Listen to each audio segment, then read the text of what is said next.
Voilà, rapidement, je vous présente l'agenda que nous allons suivre aujourd'hui.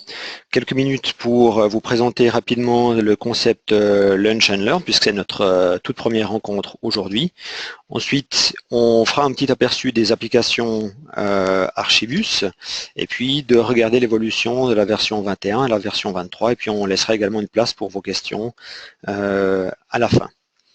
Alors, tout d'abord, au niveau de ce concept Lunch and Learn,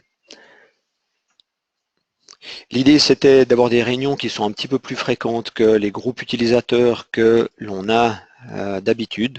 C'est-à-dire qu'on se réunit 2 fois par année avec le groupe utilisateur Archibus, mais ici, l'idée, c'est d'avoir une réunion peut-être 1 fois par mois, 1 fois tous les 2 mois, et puis de le faire à distance pour qu'on évite les déplacements. On le fait également pendant la pause de midi, ce qui nous laisse généralement le temps, on est libre de toute autre réunion pendant ces moments-là, et par conséquent, on peut rapidement se libérer le cas échéant. Je suis ici moi-même depuis le bureau d'Aremis, avec un certain nombre de collègues et d'invités qui sont là, et puis chacun profite de manger son petit sandwich, ça ne dérange absolument pas. Donc on peut mêler l'utile à l'agréable, d'où ce concept lunch and learn. Donc soyez libre d'entamer si vous ne l'avez pas encore fait votre lunch, et puis j'espère que pendant ce temps, bien j'aurai des petites choses à vous apprendre, donc vous pourrez learner. C'est d'ailleurs le but, que pendant cette séquence, vous puissiez à la fois apprendre des nouvelles choses, mais également échanger, réseauter. Cette première session, elle est plutôt informative et plutôt unidirectionnelle, donc il n'y aura pas beaucoup d'échanges à proprement parler, mais les prochaines fois, peut-être qu'on traitera des sujets où on est un peu plus appelé à échanger un certain nombre de choses, voilà, peut-être à obtenir l'opinion de certaines personnes. Donc n'hésitez pas à nous faire part de ces sujets qui vous intéresseraient.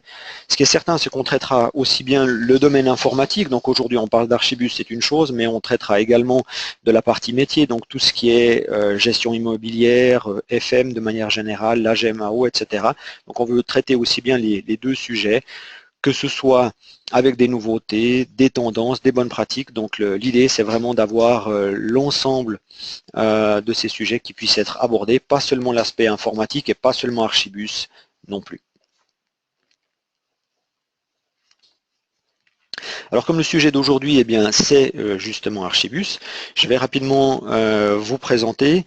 Je pensais que ce n'était pas inutile de représenter une bonne fois pour toutes les applications Archibus. C'est vrai que en fonction de la date à laquelle vous êtes monté dans le bateau Archibus, que ce soit il y a 1 année, il y a 2 ans, il y a 10 ans, eh bien vous avez un vécu peut-être un tout petit peu différent des différentes applications Archibus. Et puis l'occasion pour moi aujourd'hui, c'est de vous remontrer un tout petit peu quelles sont l'ensemble des applications Archibus. Euh, Si vous regardez cet écran qui est en fait l'écran qui est présenté lorsque vous activez la home page des applications, vous voyez en noir les différentes applications ou les différents domaines d'application, que ce soit la gestion du portefeuille immobilier, la gestion de projet, etc. Et puis à l'intérieur de chacun de ces buckets, de ces seaux, eh bien, vous avez les différentes applications. Et puis ces applications, eh bien, peut-être certains d'entre vous en utilisé 1, 2, 3, 4, 5. Certains clients en ont peut-être une dizaine à disposition. Aujourd'hui, je ne trouvais pas inintéressant que vous puissiez revoir l'entier des applications, parce qu'il y a énormément de nouvelles applications qui sont apparues ces 3, 4 dernières années, beaucoup dans la partie gestion des risques et de l'environnement, des choses comme de la gestion des situations d'urgence, gestion de la conformité, bâtiments propres, gestion des déchets, enfin, tous ces genres de modules qui sont relativement récents et pour lesquels vous n'avez pas forcément suivi l'évolution. Parfois, lorsqu'on présente une nouvelle version, la version 23 par exemple, qui va amener un nouveau module qui est celui de l'analyse financière stratégique dans la partie gestion du portefeuille immobilier, ben, si vous vous êtes monté dans le bateau en cours de route, vous n'avez pas forcément suivi, vous n'êtes pas au courant de cette application. Donc, je vous laisse quelques instants aussi ce petit écran sous les yeux. Vous aurez également à disposition cette présentation en téléchargement, donc ça sera pour vous également l'occasion de revoir ces informations-là. Et puis n'hésitez pas, offline, à nous poser des questions si vous avez besoin de plus d'informations sur l'une ou l'autre de ces applications. Je profite aussi de l'occasion pour vous présenter ce petit bucket ici qui est plutôt un montage pour vous montrer qu'en effet Aremis a un certain nombre d'applications. On a développé à travers les années un certain nombre de modules, gestion des clés, gestion des véhicules, gestion des contrats. On aura l'occasion d'en reparler à l'occasion, notamment la semaine prochaine. Et puis voilà, juste que vous sachiez aussi que ce sont des modules qui ont été développés par Aremis et qui s'intègrent complètement dans cette grande image. Par-dessus ceci, et ça sera typiquement le sujet de notre présentation de la semaine prochaine, on a une surcouche qu'on a appelée l'Aremis Swiss Master. Cet Aremis Swiss Master, eh bien, c'est une surcouche à l'ensemble de ces modules qui améliore les performances dans certains domaines, qui va amener par exemple des nouveautés dans la gestion de l'inventaire et des performances de l'espace, qui vont nous permettre par exemple d'ajouter des attributs dans la gestion des locaux, des choses comme ceci.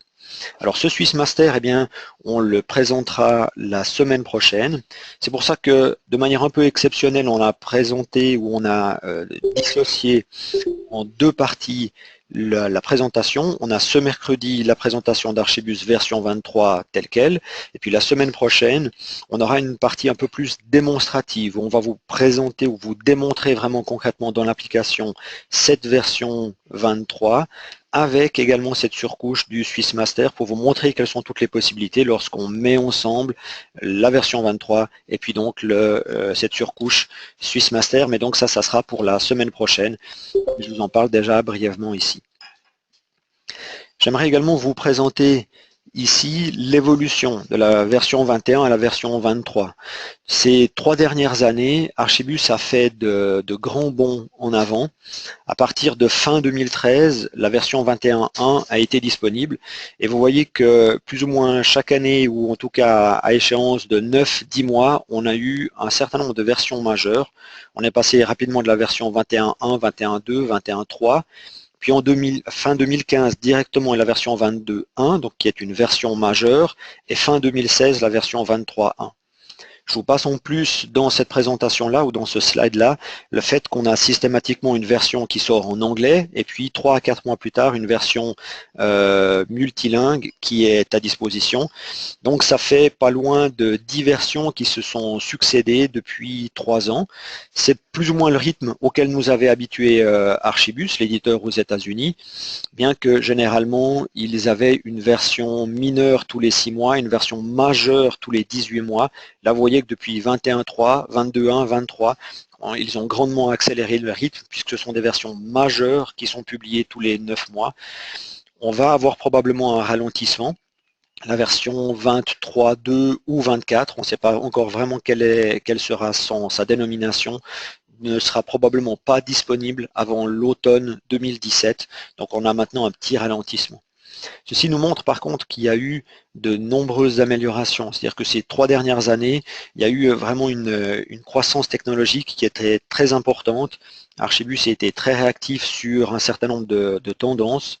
Ils ont aussi été beaucoup à l'écoute des commentaires de leurs clients, notamment sur l'ergonomie, sur un certain nombre de facilités d'utilisation, et les efforts se font sentir. C'est pour ça qu'on a un certain nombre de nouveautés qu'on vous présente aujourd'hui et qui vous raviront assurément.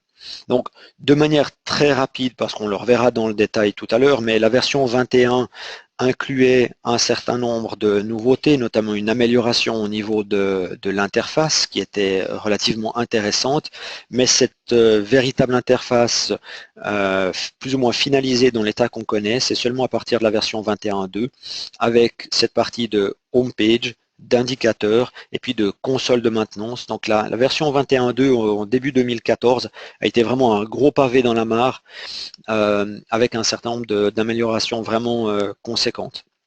La version 21.3 a amené de la stabilité dans la partie mobile. C'était une nouveauté de la version 21.1, mais finalement, les premiers qui s'y sont cassés les dents ont eu quelques surprises. Et puis assez rapidement, Archibus est arrivé avec une version mobile 2.0, qui maintenant est beaucoup plus exploitable que ça n'était dans les toutes premières versions.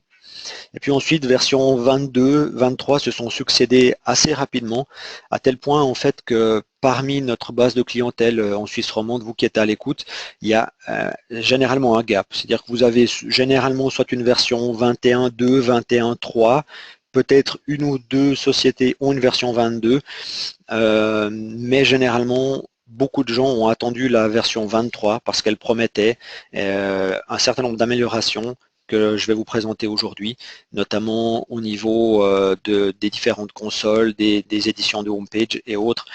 Et cette attente est vraiment récompensée parce qu'on a vraiment fait ici un saut technologique très important que je vous présenterai dans quelques instants. Je vous montre également ici, ça va intéresser les informaticiens, la matrice de compatibilité de la toute dernière version, la version 23. Ici, il s'agit d'être compatible avec toute une série de bases de données, de navigateurs et autres. Ce qui est intéressant à constater ici, c'est par exemple la compatibilité avec AutoCAD jusqu'à la version 2017, y compris donc au niveau Revit. Et puis sur la partie mobile également, le support de Windows 8 Phone. Également pour ceux qui seraient sur des bases de données SQL Server, une compatibilité jusqu'en version 2014 et puis pour Oracle jusqu'en version 12C. Je sais que parfois c'est des questions, il y a l'abandon de certaines versions d'Oracle et par conséquent il est nécessaire de savoir quelles sont les versions qui seront compatibles. Donc vous avez également cette information ici. Une fois de plus, donc cette information, ce fichier-là, il sera disponible en téléchargement, donc vous pourrez vous y référer le cas échéant. On va présenter ensuite les différentes nouveautés sur ce tableau. Alors je suis conscient que c'est un tout petit peu petit. Vous arriverez probablement à suivre un tout petit peu les grands changements qui sont ici. On a subdivisé en trois grandes catégories les changements qui ont lieu depuis la version 21.3, version 22, version 23, et puis également des choses qui sont intégrées dans ce fameux Swiss Master qu'on vous démontre la semaine prochaine. Alors vous voyez que toutes les cases sont généralement bien remplies, donc il y a eu beaucoup de nouveautés à travers ces différentes versions. J'ai surligné ici en rouge les quelques grandes nouveautés qui sont vraiment dignes d'intérêt. Elles le sont toutes bien sûr dans le détail, mais certaines elles sont vraiment très intéressantes. On connaît votre utilisation de l'outil et on sait qu'il y a un certain nombre de choses que certains d'entre vous attendiez depuis longtemps et c'est vraiment l'occasion de pouvoir vous les présenter. Une fois de plus, quand vous aurez ce fichier sous les yeux, vous pourrez voir dans le détail, puis n'hésitez pas à nous reposer des questions le cas échéant. Donc, les premières modifications générales qui ont été apportées, c'est toutes les modifications au niveau de l'interface, que ce soit l'interface web, au niveau de l'interface mobile, mais également sur le Smart Client, pour AutoCAD, pour Revit, et puis tout au niveau des différentes technologies qui sont utilisées. Alors si je dois m'arrêter sur quelques-unes, eh bien, de manière générale, c'est tout d'abord une nouveauté qui s'appelle ici d'un nom barbare, Automatic ID Lookup. Je vous le présenterai, ça a l'air d'être une petite ligne de pas grand-chose sur ce fichier, mais en réalité, c'est une grande aide au quotidien. Et puis, je vous montrerai dans quelques instants à quoi ça ressemble. Celles et ceux qui se sont également frottés à la génération de homepage, eh bien, avaient vu que dans les versions précédentes, ça n'était pas forcément évident de le faire. Eh bien, vous verrez qu'avec cette version 23, il y a un éditeur dynamique qui nous permet de réorganiser les homepages. Là, les administrateurs sont grandement aidés par rapport à ceci. Sur un aspect technologique, vous verrez également dans quelques instants la génération des cartes qui sont intégrées directement sur les homepages pour avoir un reporting qui est lié à la partie des indicateurs. Et puis également, toujours dans l'aspect technologique, cette fameuse version mobile 2.0 dont je vous parlais il y a quelques instants. Au niveau cartographie toujours, eh bien, il y a une grande amélioration qui a été faite au niveau des cartes Google et Esri. Et puis ces cartes, vous le verrez, peuvent maintenant intégrer des contrôles qui sont thématiques, graduels, qui ont les deux, graduels et thématiques, avec des notions proportionnelles, ce qui, lorsque l'on a un patrimoine international, est relativement intéressant. Enfin, pour ces modifications générales, au niveau de la version 23, on a vraiment une grande généralisation de l'emploi du HTML5. Vous voyez qu'à travers la version 21-22, c'est venu graduellement. Toujours plus de modules bénéficiaient des cartes, des plans en HTML5. Avec la version 23, je vous le présenterai également dans quelques instants, eh bien vous verrez qu'on a vraiment accès à des fonctionnalités qui sont très intéressantes. Qui dit HTML5 dit qu'on se passe de plus en plus des plugins Flash qui sont de moins en moins compatibles avec la plupart des navigateurs et par conséquent, on a la possibilité vraiment d'avoir des interfaces riches mais sans un navigateur avec des fonctionnalités qu'on a de la peine à trouver. Dans la pratique, qu'est-ce que ça donne? Alors regardons déjà, voilà ces fameuses home pages. Ces fameuses homepages, la plupart d'entre vous ont commencé à les utiliser, c'est-à-dire qu'elles sont beaucoup plus simples d'emploi que le menu traditionnel de navigation, puisqu'elles donnent accès à environ 60-70% des tâches que l'on fait au quotidien. Elles sont organisées par profil d'utilisateur, donc ici par exemple, responsable de l'entier du portefeuille immobilier d'une société, il peut avoir les 10, 15, 20 entrées de menus dont il a réellement besoin au quotidien. Et puis, il retrouve, comme d'habitude, et ça n'a pas changé depuis la version 21.2, les différents indicateurs en bas à gauche, avec les tendances, avec les différentes pourcentages d'accomplissement ou d'accomplissement de l'indicateur. Et puis ce qui est un petit peu nouveau ici, sur la partie droite en bas, c'est en effet de pouvoir avoir une version graphique de ces indicateurs, donc ces petits indicateurs jaunes, verts ou rouges, sur une carte, que ce soit à l'échelon international comme ici, ou alors sur un échelon beaucoup plus régional si vous avez plusieurs bâtiments, plusieurs parcelles dans un seul pays. Et puis je vous parlais tout à l'heure de l'éditeur de homepage, donc le voici, c'est-à-dire que les administrateurs peuvent justement mettre en place ces différents buckets, ces seaux, et puis éditer les propriétés, et ceci à travers une interface qui est graphique, comme vous le voyez ici, on prend les buckets et puis on peut les déplacer très simplement. Ça fait gagner énormément de temps aux administrateurs qui avant devaient sinon le coder dans du code XML, donc ça n'était vraiment pas pratique. Et puis voilà également cette nouveauté qui s'appelle recherche automatique, en anglais ID Lookup. C'est un nom un petit peu barbare, mais comme je le disais tout à l'heure, c'est vraiment quelque chose de très pratique. Vous avez probablement déjà essayé de faire un test lorsque vous êtes dans la saisie d'un local et puis vous devez saisir la typologie pour peu que, comme la plupart de nos clients romans, vous utilisiez la Normesia 416 et puis la DIN 277. Lorsque vous cherchiez un bureau paysager, eh bien, il fallait aller scroller dans la liste, trouver que c'était le code 2.2 qui correspondait à bureau paysager. Avec cette fonction ID Lookup, eh bien, lorsque vous tapez dans le type de pièce, par exemple ici, j'ai commencé à taper bure, simplement pour bureau, et puis il me donne la liste, donc il fait le filtre. C'est lui-même qui va, dans l'intitulé du code, pour retrouver la bonne information. Donc si je tape bureau, eh bien, il va pouvoir me donner les ID qui sont à disposition. Et puis lorsque on aura saisi l'information, le type de pièce, ça sera bien un type de pièce 2.2. Par contre, automatiquement en dessous, sans que vous ayez besoin de générer un champ supplémentaire, eh bien vous avez l'information 2.2 correspond à des bureaux paysagers. Et ça, au quotidien, ça change vraiment la vie parce qu'on avait l'habitude de devoir scroller dans un certain nombre de tableaux et c'est une modification qui est bien utile. Au niveau de l'interface mobile 2.0, je dirais que pour l'instant, vous êtes assez peu à l'utiliser, mais par contre, avec cette interface-là, on a vraiment accès à un certain nombre de nouveautés qui sont très intéressantes.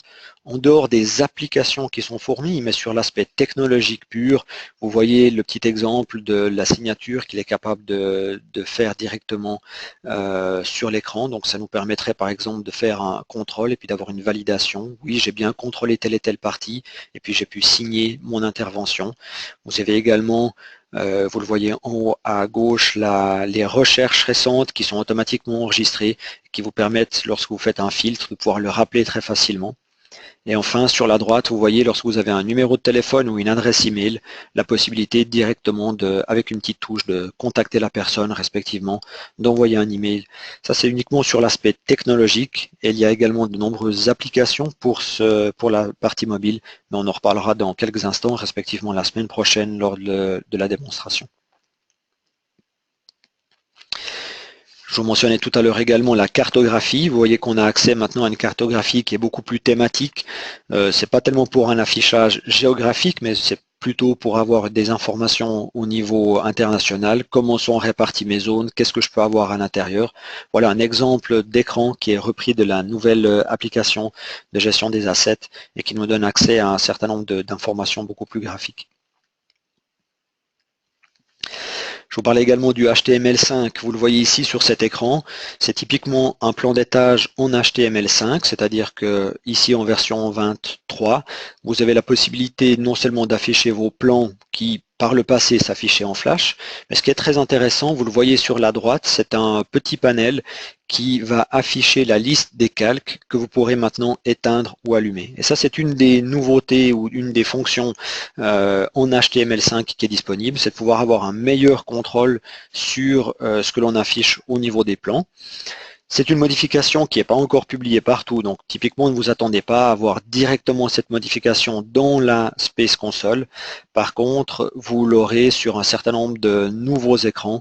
Archibus procède généralement comme ceci. Ils introduisent une nouveauté technologique, ils la mettent en place sur un ou deux écrans de nouvelles applications et puis ensuite ils la propagent gentiment dans les versions qui suivent.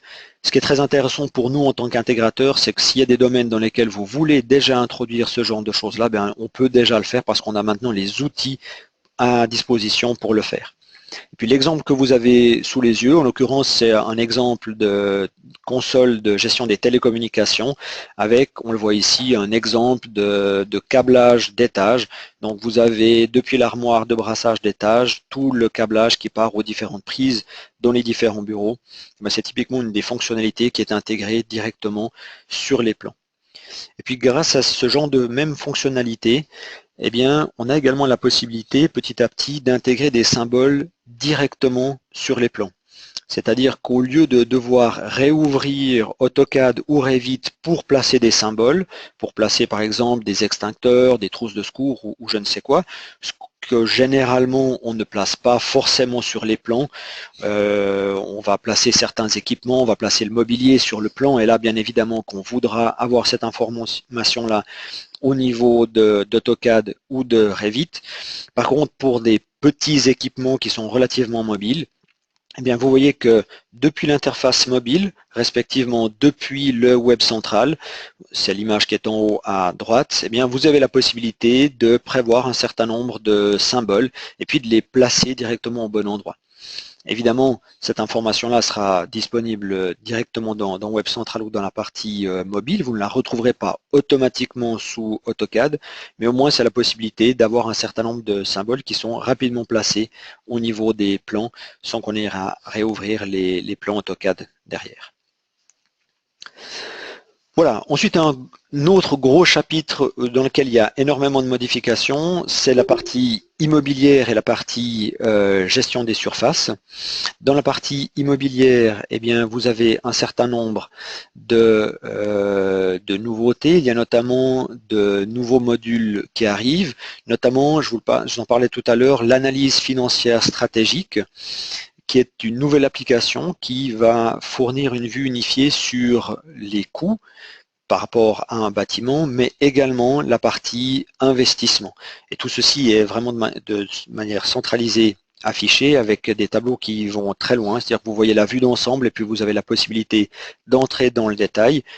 On fera probablement une séance spécialement dédiée à cette nouvelle application parce que c'est vraiment très fourni, c'est très volumineux, on n'aurait pas le temps ici en une heure de faire complètement le tour. Je vous présenterai simplement quelques écrans pour que vous voyez un petit peu à quoi ça ressemble.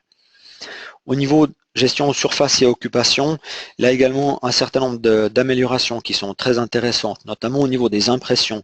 Si vous aviez utilisé l'impression depuis la Space Console par le passé, les résultats étaient en nette progression, on avait au moins la possibilité d'imprimer des plans. Vous avez maintenant également la possibilité de mieux gérer la partie des hachures, la taille des caractères, le choix du fond de plan, et puis également au niveau de la partie impression à proprement parler, là aussi on a un peu plus de possibilités, je vous le montrerai dans quelques instants.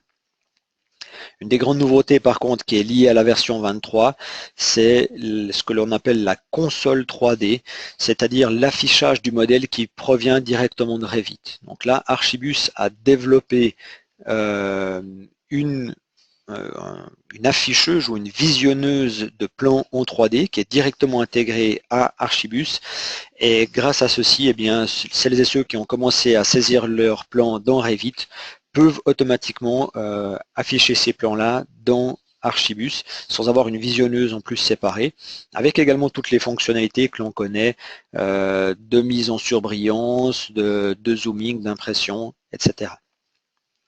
Autre nouveauté de la version 23 au niveau de la gestion des surfaces, c'est ce que l'on appelle le Team Space, c'est-à-dire l'attribution de zones d'espace à des équipes ou à des projets, sans dire qu'on assigne des personnes à des surfaces, mais on assigne des personnes à des équipes ou des teams, et puis c'est ces teams qui sont eux attribués à différentes surfaces.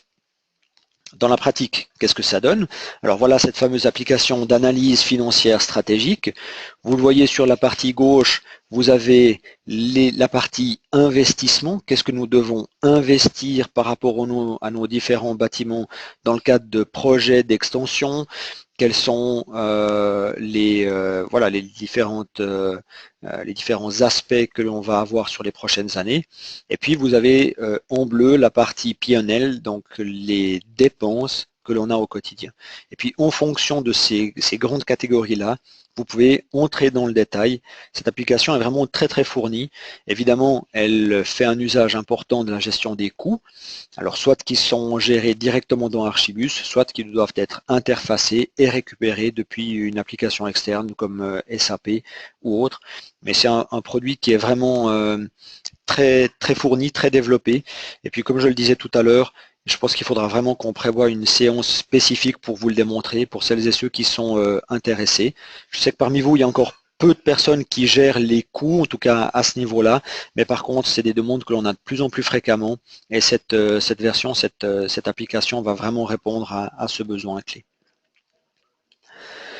Au niveau de l'impression des plans, notamment depuis la Space Console, vous avez maintenant à disposition en version 23 un petit formulaire qui vous demande comment est-ce que vous voulez gérer vos impressions. C'est bien pratique parce que vous avez des notions d'échelle et de hauteur de texte qui peuvent être beaucoup mieux gérées que ça n'était par le passé. Par exemple, vous aviez par le passé, lorsque vous vouliez imprimer une certaine zone sur un plan, il fallait choisir. Soit vous imprimez la zone, mais vous n'avez pas la légende, soit alors vous imprimiez le plan complet, et là vous aviez la légende. Maintenant, vous pouvez évidemment cumuler les deux, et puis ça vous sort un rapport paginé qui, si vous l'utilisez sur l'ensemble du bâtiment, va respecter les échelles, va respecter les différents paramètres que vous avez notés. La taille du texte peut également être beaucoup mieux gérée que c'était par le passé. Elle va notamment reprendre les informations qui sont à disposition dans le plan d'origine AutoCAD pour que vos hauteurs de texte soient utilisables réellement. On ne le voit pas très bien sur ce print screen ici, mais on a vraiment une taille de texte qui peut être différente en fonction du local. Si vous êtes dans une petite gaine technique, eh bien vous allez afficher le texte beaucoup plus petit que dans un grand open space, histoire d'avoir une visibilité différente. Et puis voilà ce fameux modèle 3D.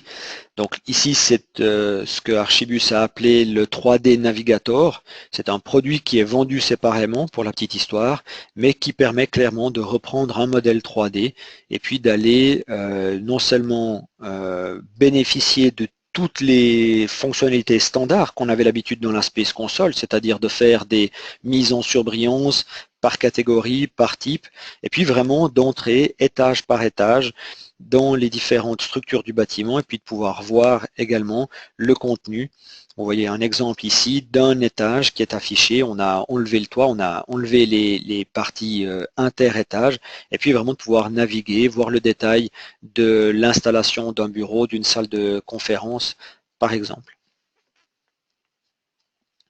Le prérequis, vous l'aurez bien compris évidemment, c'est que les modèles soient dessinés sur Revit, ce qui commence à être de plus en plus le cas. On a déjà un ou deux clients qui ont déjà passé ou sont en train de passer sur ce genre de modèle. Avec l'arrivée des nouveaux bâtiments qui sont d'ores et déjà dessinés sous Revit, selon un concept BIM, eh bien ce genre de modèle arrive gentiment. Ici, vous avez une présentation de cette fonctionnalité TeamSpace. Comme je l'expliquais tout à l'heure, de plus en plus fréquemment, vous travaillez avec des bureaux non attribués, où vous êtes en train de faire le pas, vous êtes en train de faire des tests. Et puis, cette version permet justement d'avoir accès à ce genre d'informations. Évidemment, dans un bureau non attribué, on a d'autres enjeux que lorsqu'on a des places attribuées par personne, et par conséquent, il faut pouvoir gérer la disponibilité de manière un peu différente. Alors, la solution qui est trouvée, c'est de définir des zones comme étant, par exemple, des zones de projet ou des zones attribuées à des équipes, et puis on peut ensuite attribuer des personnes à des équipes et ensuite on peut voir la capacité que l'on a, les éventuelles problématiques de disproportion, c'est-à-dire que j'ai peut-être 200 employés dans un team mais je n'ai que 100 places de travail, est-ce que c'est pas disproportionné, quel est le target? Donc là aussi des méthodes assez intéressantes qui peuvent aller assez loin puisque au niveau de la refacturation, puisque in fine c'est ça qui intéresse dans cette application, vous pouvez avoir des ratios de refacturation qui sont intéressants. Par exemple, une personne qui est attribuée à un espace de travail, mais qui, une fois par semaine, utilise un autre espace dans le cadre d'un projet, eh bien, vous pouvez avoir la granularité de définir le genre de facturation que vous voulez à ce niveau-là. Là aussi, je pense qu'il y a quelques-uns d'entre vous qui seraient intéressés par cette fonctionnalité. On pourra, là aussi, au cas par cas, vous démontrer cette fonctionnalité, voire même peut-être faire une démonstration sur site plus précise par rapport à vos besoins. Dans la dernière partie des nouveautés, une grosse partie au niveau de gestion des actifs, donc que ce soit du mobilier, des équipements, mais également la partie maintenance, la partie environnement. Là aussi, passablement de modifications, notamment au niveau de la gestion des actifs. Il y a maintenant plusieurs applications à disposition. La plupart d'entre vous, vous utilisiez jusqu'à maintenant ce que Archibus appelait le portail d'actifs, en anglais l'asset portal, qui était finalement la simple visualisation des informations que vous gériez dans vos plans AutoCAD ou dans l'inventaire qui avait été créé dans le client lourd Archibus à l'époque. Et puis vous aviez peu de modifications possibles à ce niveau-là. Archibus est arrivé avec une véritable application de gestion des actifs d'entreprise, Enterprise Asset Management. Elle est beaucoup plus poussée et elle a vraiment pour but de faire tout ce qu'on appelle en anglais l'asset life cycle, donc de gérer le cycle de vie des actifs, les amortissements, de voir un tout petit peu le détail de ceci. Donc là, il y a de nombreuses modifications qui ont été faites. J'attire simplement votre attention que c'est une nouvelle application et par conséquent, ça n'est pas juste une évolution de l'asset portal, mais c'est vraiment une nouvelle application séparée.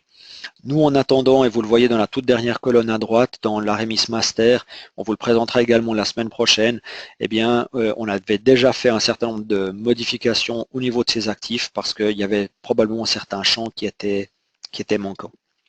Vous voyez aussi ici toute une série d'applications au niveau de la gestion des actifs, gestion des clés, gestion des véhicules, gestion câblage, gestion contrat, qui sont des applications développées par Aremis en Suisse, qui évidemment ont suivi l'évolution, qui ont profité des nouvelles technologies qui sont à disposition en version 21, 22 et 23, et qui donc ont pour la plupart une interface qui a été retravaillée, qui est donc compatible avec le nouveau noyau de la version 23.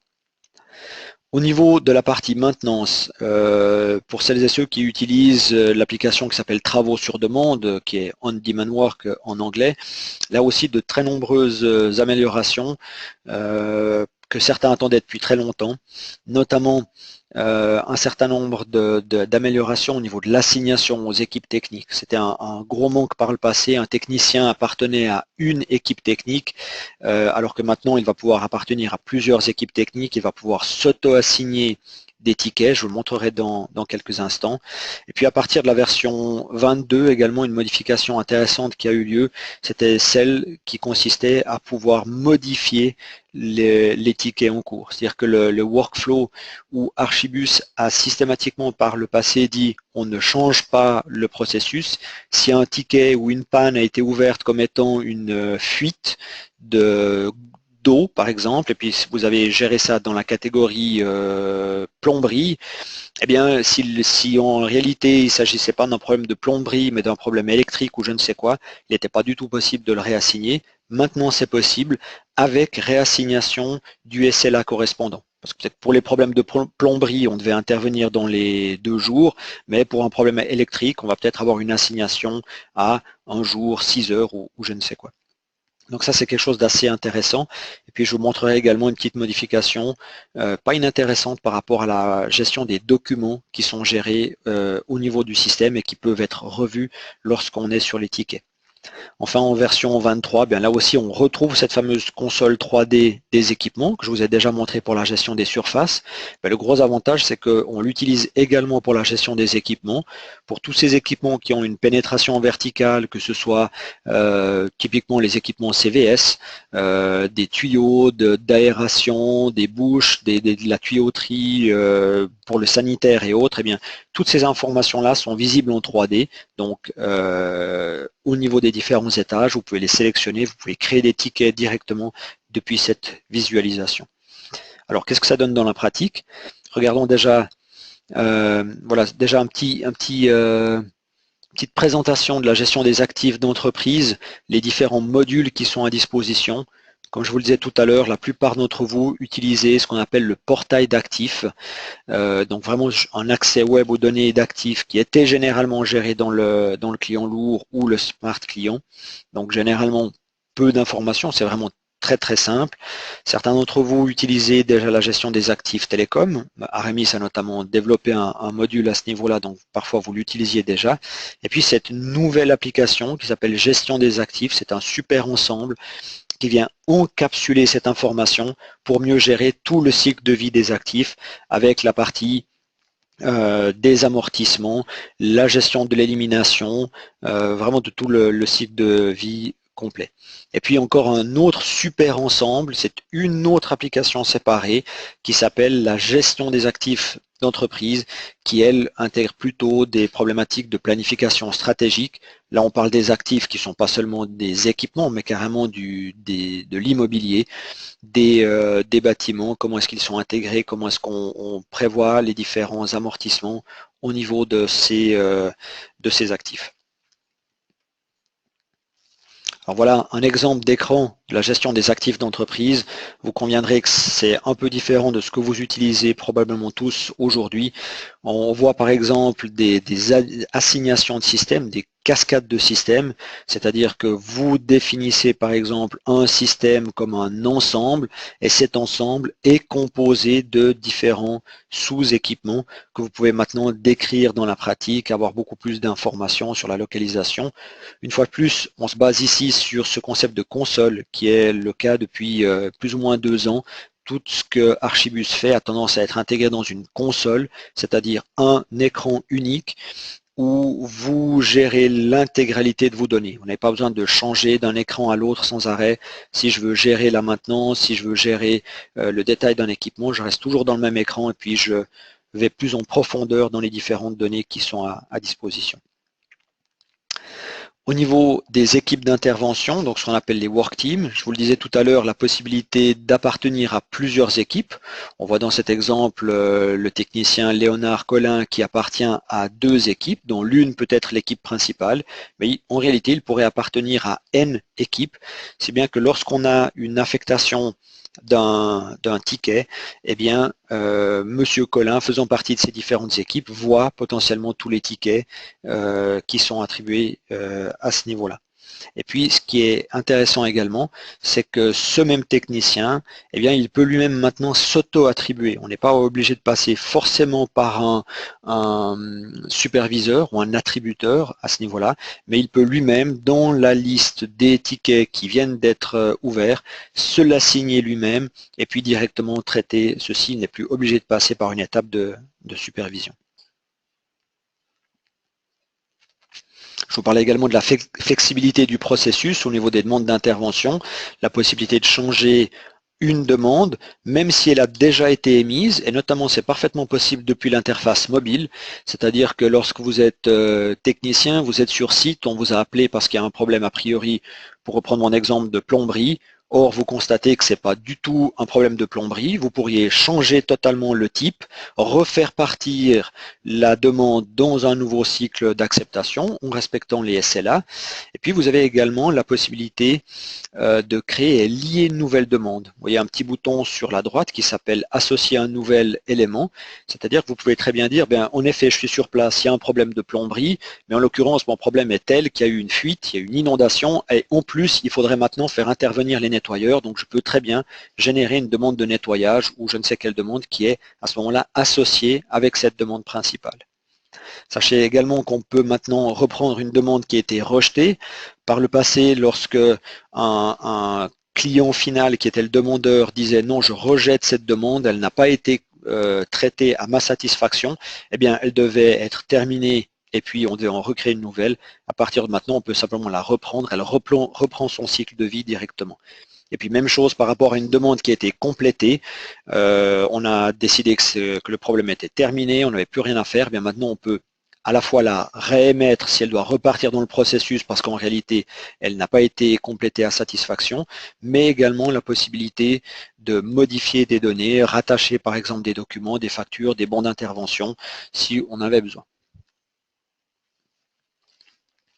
Et puis enfin, une chose qui n'est pas inintéressante, c'est quels sont les documents qui sont visibles depuis la console. Lorsque vous êtes en train de gérer un problème, on vous a appelé pour un problème sur un équipement particulier. Et bien maintenant, vous voyez tous les documents, que ce soit des PDF, des fichiers Excel ou je ne sais quoi, qui ont été liés soit à la demande elle-même, par exemple une photo d'un incident, on vous montre quelle est la fuite d'eau qui a été générée, tous les documents qui sont également liés au standard d'équipement. Par exemple, si vous avez un problème sur, mettons, un ascenseur, eh bien, automatiquement, en fonction de ce standard d'équipement, vous pourriez dire, bien voilà, les ascenseurs Schindler, eh bien, j'ai automatiquement accès au mode d'emploi, et ceci sans avoir à faire une espèce de travail étrange, de remettre ceci dans la demande. Vous avez accès directement aux documents qui sont dans le standard d'équipement. Même chose également pour les documents qui seraient liés à la procédure de maintenance préventive. Si vous avez un processus particulier, une marche à suivre pour faire la maintenance d'un équipement, vous avez accès directement à ce document-là depuis le ticket de traitement. Et enfin, lorsque vous avez un type de problème, eh bien là aussi, dans le type de problème, vous pouvez gérer des documents et vous y avez accès lorsque vous êtes sur le ticket en question, notamment si vous aviez des mesures de protection, comment est-ce qu'on traite je sais pas, une fuite de produits chimiques, eh bien, on a défini dans le type de problème qu'il fallait faire un certain nombre de choses et là, vous avez cette marche à suivre qui est disponible directement. Voilà, je vous parlais également de cette console 3D disponible également pour les équipements techniques. Vous voyez ici qu'on a non seulement accès à donc par exemple ici toute la partie CVS ou HVAC en anglais, sur lequel vous pouvez cliquer sur un équipement en particulier, pouvoir avoir le détail de cet équipement, pouvoir également créer une demande d'intervention. Donc vous pourriez très bien être en train de naviguer ici et puis dire ah ben c'est sur cet exhausteur d'air ou cet équipement CVS que j'ai un problème et je crée directement un ticket depuis ici. Voilà, j'en arrive déjà à la conclusion. Malheureusement, vous le comprendrez à cause du format, en 1 heure, on n'a pas le temps de voir tout dans le détail. C'est pour ça qu'on a scindé en 2 cette présentation et la semaine prochaine, vous aurez un aspect un peu plus visuel, un peu plus démonstratif. Là, c'était uniquement des slides de la version 23 avec donc cette fameuse surcouche du Aramis Swiss Master. Il me reste tous à vous remercier si vous devez déjà vous en aller, mais on va également laisser une place importante maintenant aux questions et réponses. Il me reste donc à vous remercier pour votre participation à chacun. Et puis, je vous rappelle donc, mercredi prochain, même heure, donc on sera le 22 mars, de nouveau à midi, eh bien on a cette deuxième partie de la présentation, donc plus axée sur une présentation live d'un système avec cette surcouche Aramis Suisse. Et puis, pour information, mais je vous le remettrai également dans un mail, la présente présentation, ainsi que pour celles et ceux qui n'ont pas pu participer, l'enregistrement audio-vidéo de la présentation sera disponible d'ici quelques jours dans ce répertoire Aramis Switzerland sous box.com. Donc, merci à chacun, excellent après-midi et à très bientôt.